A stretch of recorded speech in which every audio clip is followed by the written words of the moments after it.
Huples Cat. 2 seasons in Canada. There is road construction season and winter. And winter is back again, having made an appearance last week. This is actually Tuesday, the 1st of December, and I'll probably load this up by Friday or Saturday of the weekend. What I'm going to talk about is the expected and unexpected effects of the pandemic. Some of this stuff is plain obvious, and quite a few of it isn't that obvious. I just want to talk about some of the long-term thinking that's going on, both in government and business right now, which is, in my opinion, flawed. Anyway, what should we start with? Well, I have a cornucopia of things to start with, but I think what I'm going to talk about first off is schools. Isn't it pretty? As you notice, there's nobody really around. I think there's a couple of kids maybe up there, but the vast majority of children are in their little boxes. So it's kind of a no-brainer to have virtual schooling in a pandemic, right? You don't want to have kids together in schools, they all get infected. Only this week we had 18 students and a teacher infected in a high school, actually the nearest high school to my hospital in downtown Toronto.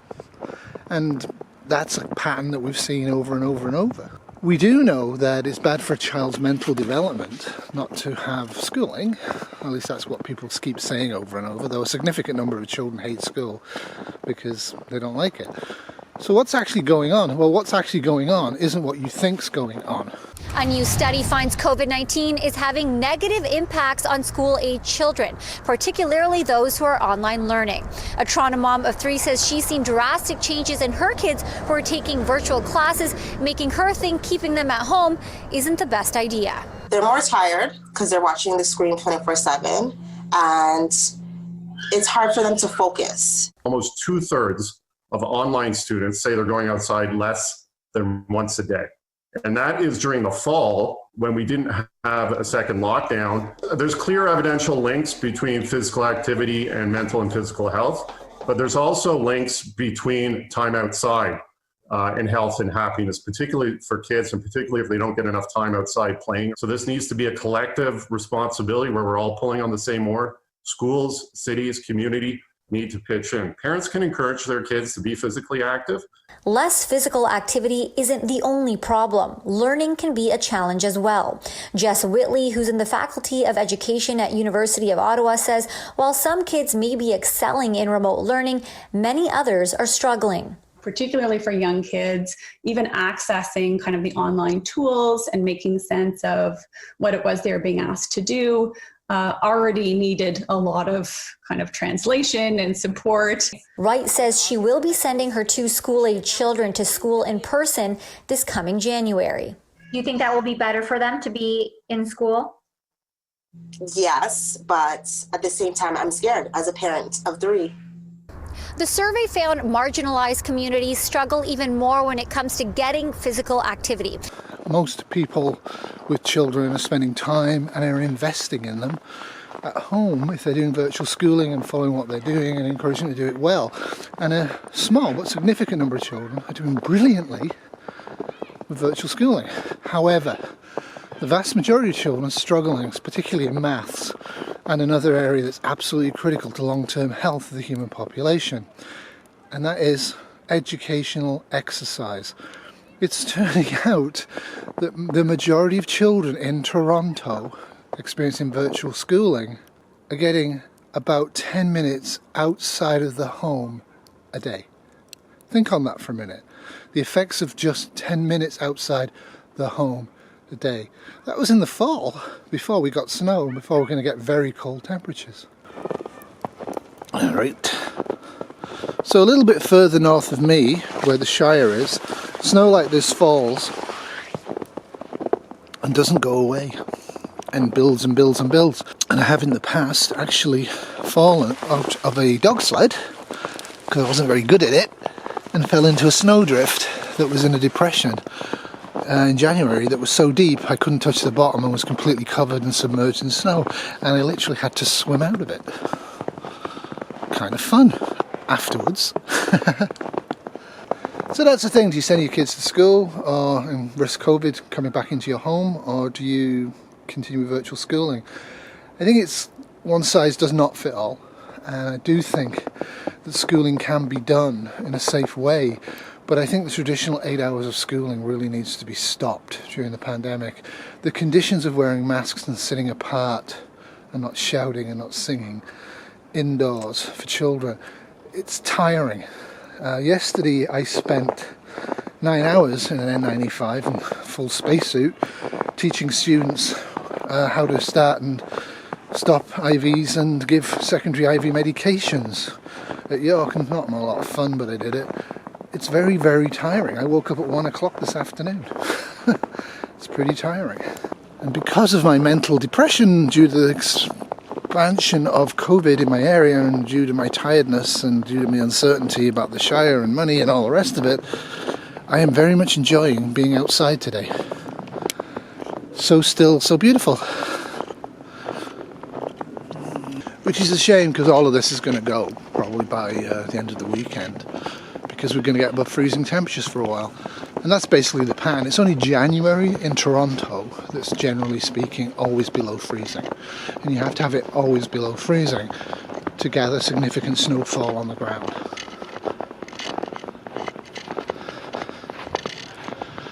The other thing that... Oh dear, let me get a lot of noise. The other thing is that people are losing trust in government, and even in a place like Canada, people are losing trust in government. And there was a recent thing in Canada that you're probably not aware of, where Alberta, which is the most right-wing and least masking province, is actually having a massive, massive COVID-19 surge. And of course, everybody's blaming everybody else, the usual suspects. But the interesting thing was somebody actually copied an interchange between the province's chief doctor and her team back in June, where she openly admits that the healthcare advice that is given to Albertans is politically directed. Based on recommendations from the Chief Medical Officer of Health.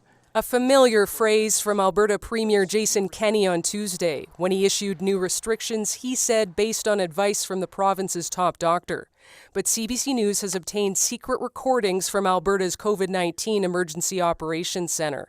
They reveal Kenney and his cabinet sometimes overruled the advice of Chief Medical Officer Dr. Dina Hinshaw. And they suggest politicians pushed a relaunch strategy more focused on not curtailing Albertans' freedoms than safeguarding public health. For example, on June 9th, hours before Kenney announced the second stage of Alberta's economic relaunch, Hinshaw relayed the political direction she was getting. Essentially, I think what we're hearing, and we just want to test this with Minister's office, is they don't want us to enforce anything. They want us to educate and no enforcement. And they all seem to think that's okay, that healthcare is just a part of the pandemic response, and it's up to elected politicians to make the decision about what to do. Yeah, maybe not.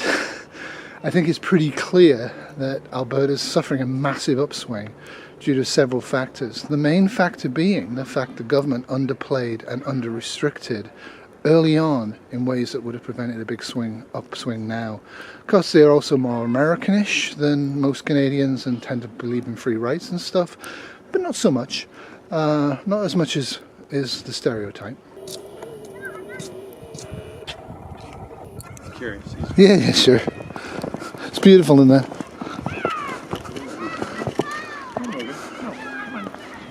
Rogan. It's tough on the dogs, all this distancing. Yeah.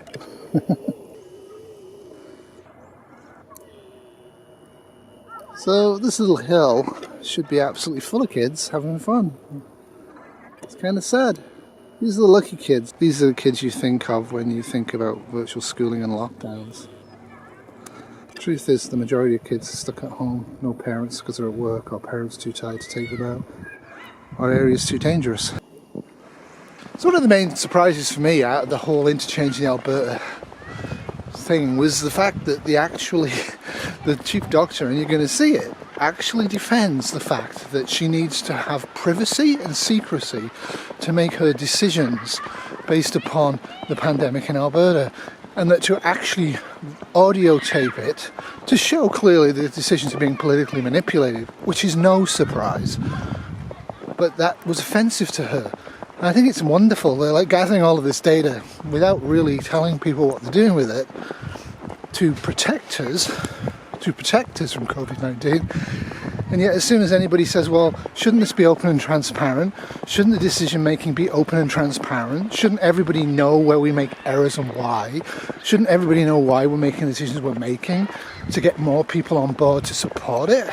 The answer is, at least in Alberta, no. The comments, as reported, are taken out of context, separated from the many other discussions that would have occurred in the days before and after, as part of ongoing discussions to ensure that my advice to the Premier and to the Minister of Health is grounded in evidence and considers every facet of potential discussions with elected leaders. This process has been violated. These meetings should be a safe space where public servants have candid and ongoing conversations and debates. This safety and trust are now broken. I have been clear that my role as Chief Medical Officer of Health is set out in legislation. My role is to provide the best advice possible to elected officials on how to protect the public health of all Albertans. I take that responsibility seriously. I care deeply about the health of Albertans. It remains my hope that Albertans understand that and respect that every conversation I have puts their health and a holistic consideration of all aspects of their health first. There are no risk-free options with COVID-19. This pandemic has challenged us all and required a wide range of complex decisions, all of which have strengths and weaknesses.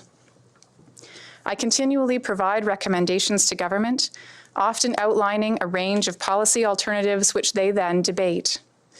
Once elected officials make a decision, my team works to implement the policy direction that the government has chosen, working with public health officials, Alberta Health Services, and the rest of the public service to do everything possible to limit the spread of COVID-19.